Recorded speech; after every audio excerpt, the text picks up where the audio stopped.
ਮਸੀਹ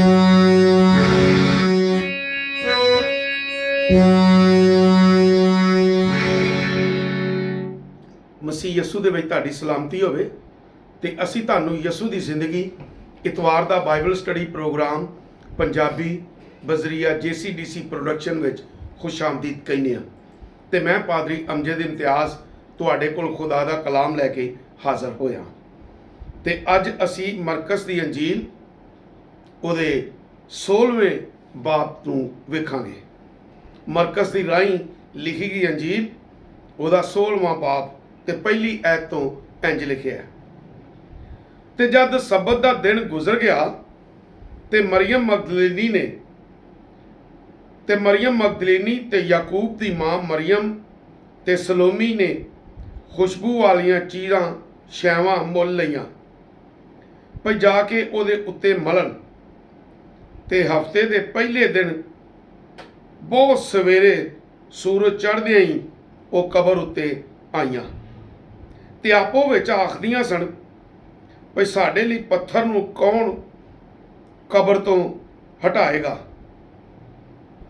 ਤੇ ਜਦ ਉਹਨਾਂ ਨਿਗਾਹ ਕੀਤੀ ਤੇ ਉਸ ਪੱਥਰ ਨੂੰ ਲਾਂਬੇ ਰਿੜਿਆ ਹੋਇਆ ਵੇਖਿਆ ਭਈ ਉਹ ਬਹੁਤ ਭਾਰਾ ਸੀ।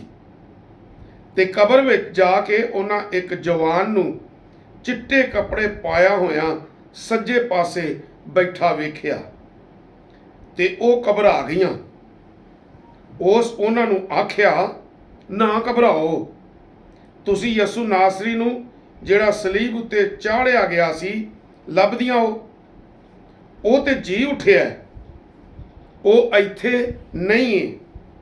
ਵੇਖੋ ਇਹ ਉਹ ਥਾਂ ਹੈ ਜਿੱਥੇ ਉਹਨਾਂ ਰੱਖਿਆ ਸੀ।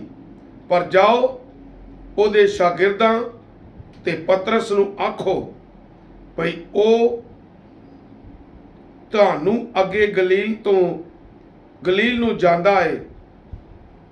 ਤੁਸੀਂ ਉੱਥੇ ਉਹਨੂੰ ਵੇਖੋਗੇ ਜਿਵੇਂ ਉਸ ਤੁਹਾਨੂੰ ਆਖਿਆ ਸੀ। ਤੇ ਉਹ ਨਿਕਲ ਕੇ ਕਬਰ ਕੋਲੋਂ ਨਸੀਆਂ, ਕਿਉਂ ਜੋ ਉਹ ਕਹਿੰਦੀਆਂ ਤੇ ਘਾਬਰੀਆਂ ਹੋਈਆਂ ਸਨ ਤੇ ਡਰੀਆਂ ਹੋਈਆਂ ਸਨ। ਕਿਸੇ ਨੂੰ ਕੁਝ ਨਾ ਆਖਿਆ। ਖੁਦਾ ਦੇ ਕਲਾਮ ਦੇ ਪੜ੍ਹੇ ਤੇ ਸੁਣੇ ਜਾਣ ਤੇ ਉਹਦੀ ਬਰਕਤ ਹੋਵੇ। ਇਹ ਯਿਸੂ ਮਸੀਹ ਦਾ ਉਹ ਵਾਕਿਆ ਹੈ ਜਦੋਂ ਯਿਸੂ ਮਸੀਹ ਜ਼ਿੰਦਾ ਹੋਏ ਤੇ ਉਸ ਤੋਂ ਬਾਅਦ ਦਾ ਵਾਕਿਆ ਹੈ ਕਿ ਜਦੋਂ ਲੋਕਾਂ ਨੂੰ ਪਤਾ ਲੱਗਾ। ਦਰਅਸਲ ਮੈਂ ਥੋੜਾ ਜਿਹਾ ਪਿੱਛੇ ਦੱਸਣਾ ਚਾਹਨਾ, ਕਾਹਿਨ ਤੇ ਸਰਦਾਰ ਕਾਹਿਨ ਤੇ ਫੱਕੀ ਫਰੀਸੀ ਯਸੂ ਦੇ ਦੁਸ਼ਮਣ ਹੋ ਗਏ ਸਨ। ਲੇਕਿਨ ਇਹ ਖੁਦਾ ਵੱਲੋਂ ਗੱਲ ਸੀ ਕਿ ਉਹ ਦੁਸ਼ਮਣ ਹੋਣ ਤੇ ਉਹਨੂੰ ਸਲੀਬ ਦਿੱਤਾ ਜਾਏ ਤੇ ਉਹਨੂੰ ਕੁਚਲਿਆ ਜਾਏ ਤੇ ਉਹਨੂੰ ਮਾਰਿਆ ਜਾਏ ਤੇ ਕੁੱਟਿਆ ਜਾਏ ਤੇ ਉਹਨੂੰ ਸਤਾਇਆ ਜਾਏ। ਯਸਾਇਆ 53 ਬਾਬ ਦੇ ਵਿੱਚ ਵੀ ਇਹ ਲਿਖਿਆ ਹੈ ਪੇਸ਼ਨਗੋਈ ਦੇ ਤੌਰ ਨਾਲ ਕਿ ਖੁਦਾ ਨੂੰ ਪਸੰਦ ਆਇਆ। ਇਸ ਲਈ ਪਸੰਦ ਆਇਆ ਕਿ ਉਹਦਾ ਬੇਟਾ ਕੁਰਬਾਨ ਹੋਵੇ, ਉਹਦਾ ਬੇਟਾ ਇਹ ਜ਼ੁਲਮ ਸਵੇ ਤੇ ਲੋਕ ਨਜਾਤ ਪਾਣ। ਜਦੋਂ ਯਿਸੂ ਮਸੀਹ ਦੀ ਮੌਤ ਹੋ ਗਈ, ਕਫਾਰੇ ਦਾ ਕੰਮ ਪੂਰਾ ਹੋ ਗਿਆ, ਕੁਰਬਾਨੀ ਦੇ ਦਿੱਤੀ, ਖੂਨ ਆਸਮਾਨੀ ਕੁਰਬਾਨਗਾਹ ਤੇ ਛਿੜਕ ਦਿੱਤਾ ਗਿਆ, ਕੁਰਬਾਨੀ ਕਬੂਲ ਹੋ ਗਈ ਤੇ ਯਿਸੂ ਨੂੰ ਦਫਨਾ ਦਿੱਤਾ ਗਿਆ ਤੇ ਅਮੀਰ ਲੋਕਾਂ 'ਚ ਦਫਨਾਇਆ ਗਿਆ। ਗੁਨਾਹਗਾਰਾਂ ਦੇ ਨਾਲ ਉਹ ਸਲੀਬ ਦਿੱਤਾ ਗਿਆ ਤੇ ਅਮੀਰਾਂ ਦੇ ਨਾਲ ਦਫਨਾਇਆ ਗਿਆ। ਇਸ ਲਈ ਕਿ ਇੱਕ ਮਸ਼ੀਰ ਸੀ ਹਕੂਮਤ ਦਾ ਜਿਹਦਾ ਨਾਂ ਯੂਸਫ ਸੀ, ਉਹਨੇ ਯਿਸੂ ਦੀ ਲਾਸ਼ ਲਈ ਤੇ ਨਿਕੋਦੀਮਸ ਜਿਹੜਾ ਸ਼ਰੀਅਤ ਦਾ ਆਲਮ ਸੀ, ਉਹਨੇ 50 ਸੇਰ ਖੁਸ਼ਬੂ ਲੈ ਕੇ ਯਹੂਦੀ ਦਸਤੂਰ ਦੇ ਨਾਲ ਯਿਸੂ ਮਸੀਹ ਦਾ ਜਨਾਜ਼ਾ ਵੀ ਕੀਤਾ ਤੇ ਨਾਲੇ ਦਫਨਾਇਆ ਵੀ। ਉਹ ਮਸ਼ੀਰ ਨੇ ਆਪਣੀ ਕਬਰ ਦੇ ਵਿੱਚ ਯਿਸੂ ਨੂੰ ਆਪਣੀ ਕਫਨ ਦੇ ਨਾਲ ਦਫਨਾਇਆ ਤੇ ਕਫਨਾਇਆ, ਯਾਨੀ ਕਫਨਾ ਕੇ ਤੇ ਉਹਨੂੰ ਦਫਨਾ ਦਿੱਤਾ ਕਿਉਂ ਸਬਤ ਹੋਣ ਡਿਆ ਸੀ।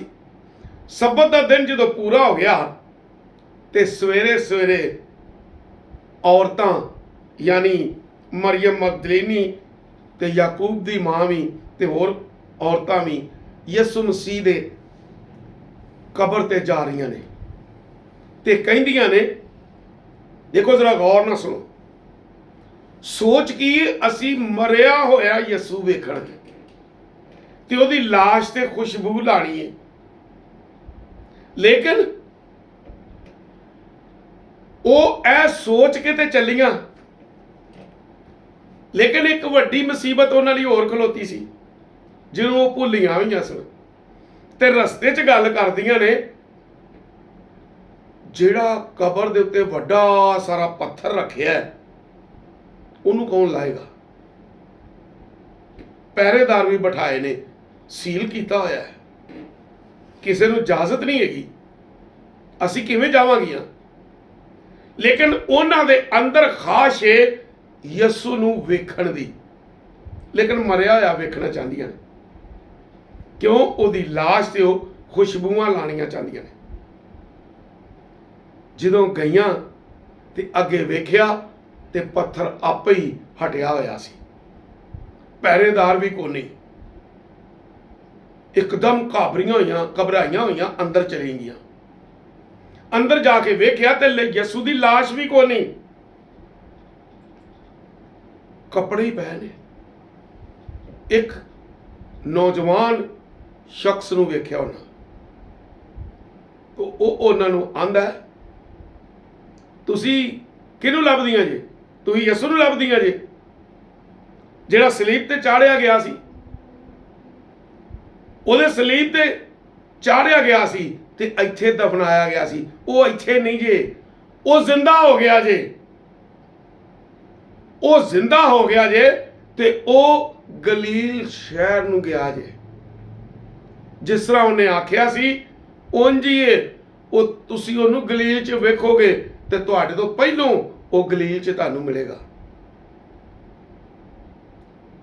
ਇਹ ਫੀਮੇਲ, ਇਹ ਔਰਤਾਂ ਹੋਰ ਘਬਰਾ ਗਈਆਂ, ਇੰਨੀ ਹੈਬਤ ਇਹਨਾਂ ਤੇ ਛਾ ਗਈ, ਇੰਨੀਆਂ ਡਰ ਗਈਆਂ, ਇੰਨੀਆਂ ਕੰਬਦੀਆਂ ਹਨ ਕਿ ਡਰ ਦੇ ਮਾਰੇ ਦੌੜੀਆਂ ਹੋਈਆਂ ਜਾ ਕੇ ਤੇ ਪਤਰਸ ਨੂੰ ਦੱਸਿਆ ਤੇ ਉਹਨਾਂ ਦੇ ਯਿਸੂ ਦੇ ਸ਼ਾਗਿਰਦਾਂ ਨੂੰ ਦੱਸਿਆ।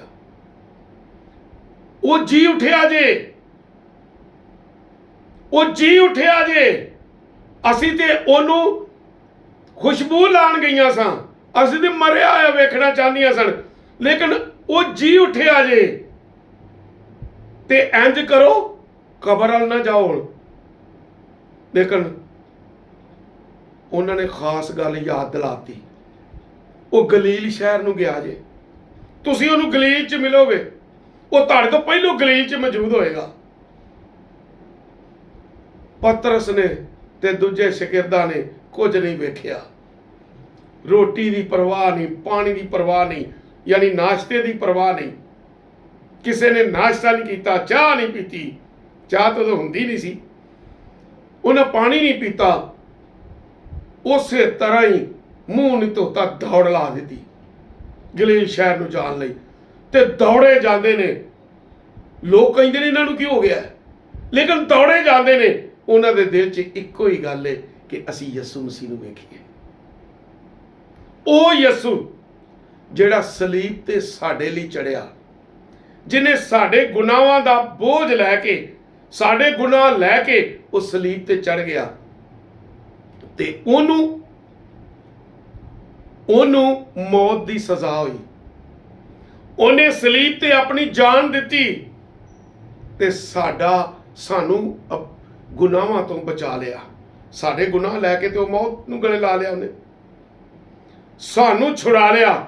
ਲੇਕਿਨ ਕੁਦਰਤ ਦਾ ਕਾਨੂੰਨ ਹੈ, ਇਲਾਹੀ ਕਾਨੂੰਨ ਹੈ ਕਿ ਜਦੋਂ ਕੋਈ ਗਲਤੀ ਕਰਦਾ ਤੇ ਉਹਦੇ ਕੋਲ ਅਖਤਿਆਰ ਖੁੱਸ ਜਾਂਦਾ। ਆਦਮ ਨੇ ਗਲਤੀ ਕੀਤੀ ਬਾਗ ਏਦਨ ਦੇ ਵਿੱਚ ਤੇ ਉਹਦੇ ਕੋਲ ਅਖਤਿਆਰ ਖੁੱਸ ਗਿਆ, ਉਹ ਅਬਲੀਸ ਕੋ ਚਲਾ ਗਿਆ। ਹੁਣ ਅਬਲੀਸ ਨੇ ਗਲਤੀ ਕੀਤੀ, ਬੇਗੁਨਾਹ ਨੂੰ ਸਲੀਬ ਚਾੜਿਆ, ਬੇਗੁਨਾਹ ਨੂੰ ਮਾਰਿਆ ਤੇ ਅਬਲੀਸ ਕੋਲ ਅਖਤਿਆਰ ਖੁੱਸ ਗਿਆ ਤੇ ਯਿਸੂ ਮਸੀਹ ਕੋ ਚਲਾ ਗਿਆ।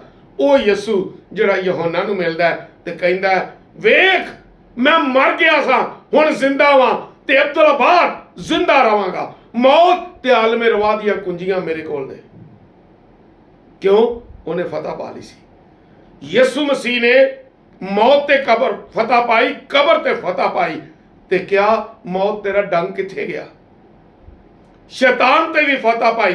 ਤੇ ਅੱਜ ਦਾ ਦਿਨ ਖੁਸ਼ੀਆਂ ਦਾ ਦਿਨ ਹੈ ਕਿ ਅਸੀਂ ਖੁਸ਼ੀਆਂ ਮਨਾਈਏ। ਅਸੀਂ ਅਬਲੀਸ ਤੋਂ ਛੁਡਾਏ ਵੀ ਗਏ ਆ, ਰਾਸਤਬਾਜ਼ ਵੀ ਠਹਿਰਾਏ ਗਏ ਆ, ਤੇ ਸਾਡੀ ਆਜ਼ਾਦੀ ਵੀ ਹੋਈ ਹੈ।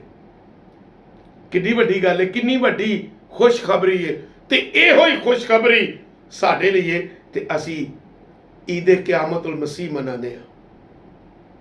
ਅੱਜ ਦਾ ਕਿਆਮਤੁਲ ਮਸੀਹ ਮਨਾਉਣਾ ਸਾਡੇ ਲਈ ਬਰਕਤ ਦਾ ਬਾਇਸ ਹੋਵੇ, ਤੇ ਖੁਦਾ ਤੁਹਾਨੂੰ ਬਰਕਤ ਦੇਵੇ, ਤੇ ਨਾਲੇ ਖੁਸ਼ੀਆਂ ਮਨਾਓ, ਤੇ ਨਾਲੇ ਖੁਦਾਵੰਦ ਨੂੰ ਮੁਬਾਰਕਾਂ ਦਿਓ, ਤੇ ਖੁਦਾ ਬਾਪ ਨੂੰ ਮੁਬਾਰਕਾਂ ਦਿਓ ਕਿ ਜਿਹਨੇ ਇਹ ਬੰਦੋਬਸਤ ਕੀਤਾ, ਤੇ ਅਸੀਂ ਗੁਨਾਹਾਂ ਤੋਂ ਛੁਡਾਏ ਵੀ ਗਏ, ਅਬਲੀਸ ਤੋਂ ਵੀ ਛੁਡਾਏ ਗਏ, ਤੇ ਸਾਡਾ ਕਫਾਰਾ ਅਦਾ ਹੋ ਗਿਆ, ਤੇ ਸਾਨੂੰ ਇੱਕ ਨਈ ਜ਼ਿੰਦਗੀ ਮਿਲੀ।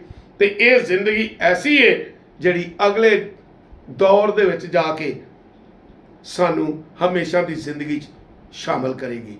ਖੁਦਾ ਤੁਹਾਨੂੰ ਬਰਕਤ ਦੇਵੇ, ਤੇ ਈਦ ਉਲ ਕਿਆਮਤ ਮਸੀਹ ਤੁਹਾਨੂੰ ਸਾਰਿਆਂ ਨੂੰ ਮੁਬਾਰਕ ਹੋਵੇ। ਆਮੀਨ।